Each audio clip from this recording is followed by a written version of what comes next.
Accessing health services is extraordinarily difficult to do on one's own, particularly when a person has a serious diagnosis or a diagnosis of a rare disease.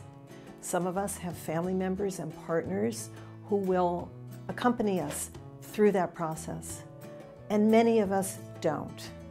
At Tree of Life, we walk through the healthcare system with our clients so that they don't have to face unexpected moments by themselves. I bring an eclectic toolkit to the advocacy work that I do.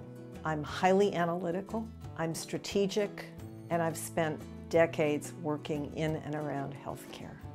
First and foremost, I listen. I listen to my clients' fears, I listen to their concerns. Healthcare justice is my passion. Professionally, I'm trained as a medical sociologist and a bioethicist. I hold a doctorate in sociology, and I trained very early as a bioethicist at UC San Francisco, working on end-of-life issues, in fact, before the term end-of-life came into currency.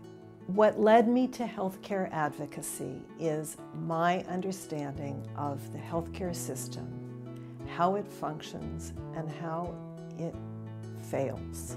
Because of my background and training, it's very easy for me to come up to speed in technical, scientific, medical areas because that's the work that I've been doing for decades.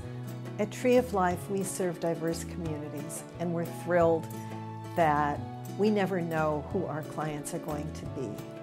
Our clients are adults of all ages, from wide-ranging cultural backgrounds, people at midlife seeking to access services for their parents. We serve elders, the LGBT and Jewish communities. What we do know about our clients is that they or a loved one have likely had a frustrating, perhaps even traumatic experience with the healthcare system, and they need help. We meet clients face-to-face, generally in their homes, or if they're in hospital, at the hospital, or if they're in a post-acute care facility. We work with clients by phone. We Skype. We video conference. We want to make access as easy as possible for our clients, and so we meet them wherever they are.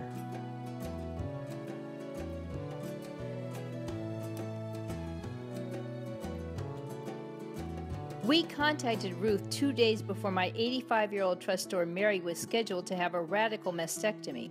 Mary had spoken with a physician who said the radical surgery would ensure no return or spreading of the malignancy. She advised that we slow down the diagnostic process and obtain a second opinion, cautioning us that this procedure was in most circumstances not the standard of care. Ruth arranged for my trustor to see one of San Francisco's most highly recommended breast surgeons. When the medical history, findings, and diagnosis were fully communicated and discussed, all agreed on breast-sparing surgery, which was successful. Ruth remained Mary's health advocate for several years. She was at Mary's bedside during her final days in hospice. Healthcare is a right, it's not a privilege. That's why I founded Tree of Life Health Advocates. I take care of people when they are most in need and don't know where else to turn. It's what I do.